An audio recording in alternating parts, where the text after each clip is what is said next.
This is a Marketing for Learning podcast, the only podcast in the world that's guaranteed to increase your knowledge, skills, and capabilities when it comes to marketing for learning.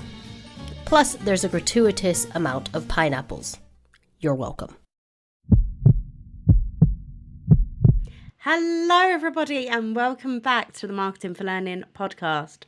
It's Hannah here with you today and I want to talk to you about a topic that's kind of getting on my nerves a little bit, and that's competency versus completion.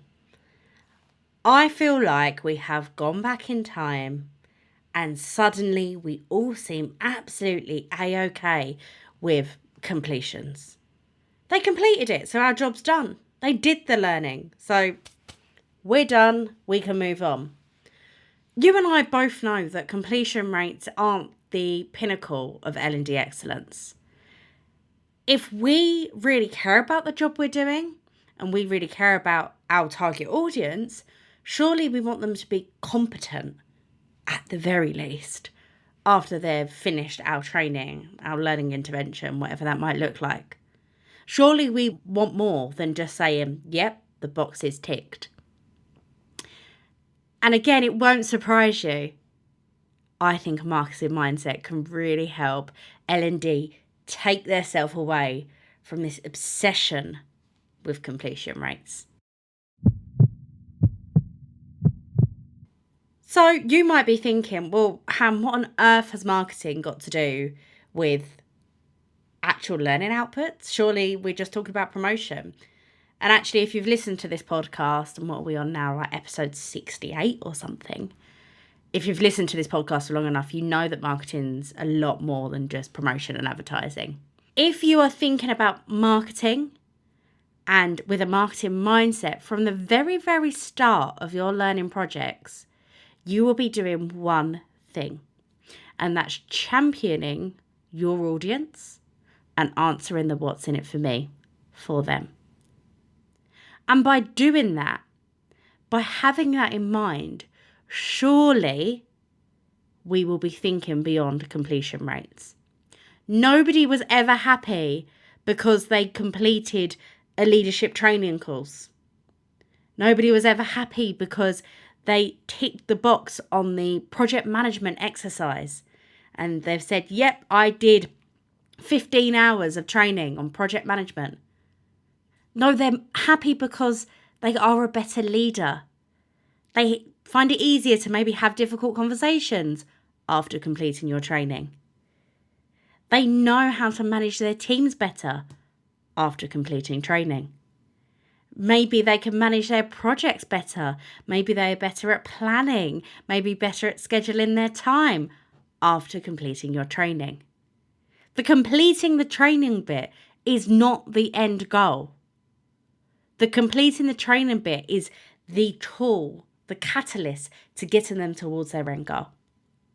And marketers think like that. Day in, day out, we're thinking about how our product or our services can help our target audience. Think about maths. I don't care if you sign up for the Marketing for Learning Masterclass. That isn't my end goal.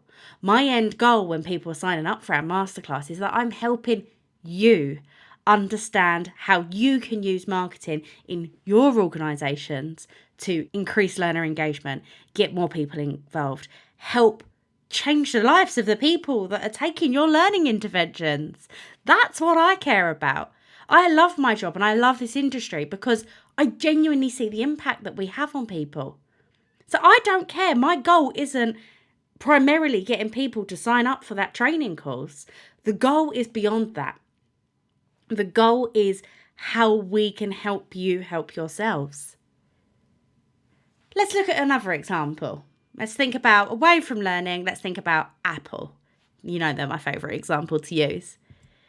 The people in store, they're salespeople. They're much more likely to be talking to you about the features of the latest iPhone, MacBook, whatever it is you're in Apple to purchase.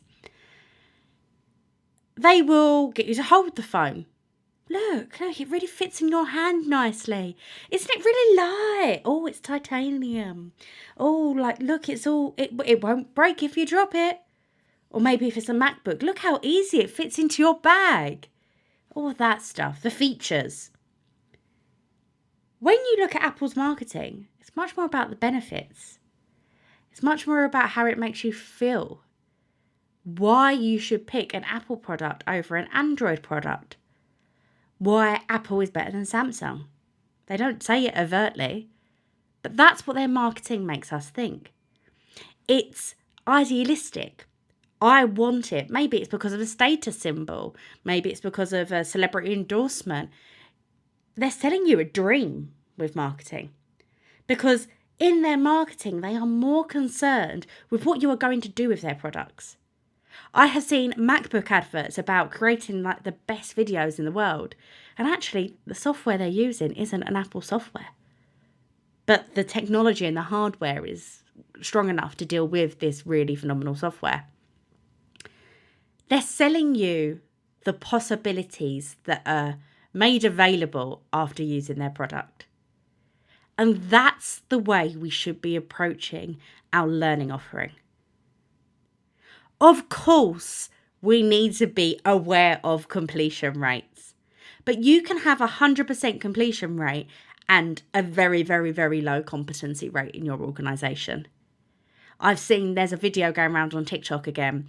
It's actually a Toy Story meme. I won't get into it. But it's taken the mick about how people quickly click through e-learning because we just need to get to the end to do the quiz to say we've done it. Completed, done. Have they learnt anything? No. We should be aware of completions, just as Apple are aware of their sales. And if sales dropped, they'd get in a lot of trouble, as with the marketing team. But we need to think beyond that. We need to think beyond the completion rate. What are they doing with it? How are they applying the learning to the day job? Where's the learning transfer thought gone? Adopting a marketing mindset, thinking about that long term, thinking about those benefits, that end goal of learning, keeping that in mind will get you much further, will help you create much better impact. And I know everyone I've spoken to about completion rates recently, I know they don't really think that's the pinnacle of excellence. I know they don't think that's what they should be aiming for. But we've kind of just sat back and gone, oh, it's good enough. Because nobody's asking us to do that one step further. Often we talk at Mass about how L&D aren't very commercially aware. We aren't very commercially focused. We don't really think about the impact on the bottom line of our organisations. We don't think about the ROI of what we're doing and what we're purchasing because nobody's asking us to. But does that mean that we should not do it? No. If we want to champion our function, champion L&D, get the seat at the table. Although I hate that phrase. If we want to do that, we have to start holding ourselves accountable and striving for that next level. It's no good just thinking about completion rates. Yes, you need people to complete it to be competent, but completion in and of itself does not mean they are competent. So just a little, maybe ranty podcast there for you. I really think it's time that L&D hold themselves to higher standards. Let's adopt a marketing mindset. Or you know what? If you're not even sold on the whole marketing for learning thing yet, and you don't want to believe it's a marketing mindset, just hold yourself to a higher standard. Think about that long-term benefit for your target audience. What would your employees, your colleagues, your learners, what are they getting out of getting involved in your learning programs? What is the long-term goal? What is the business impact of that? I think it will force us to do better, to try harder. It will absolutely throw the old, this is how we've always done it, mindset in the bin. And I think it will genuinely improve our industry so much. So there you go, just a short podcast for you guys today. If you have any questions, if you want to join in on my rant, if you have any thoughts, please do get in touch. I absolutely love hearing from you guys. But if not, I'll see you on the next podcast, guys. Bye.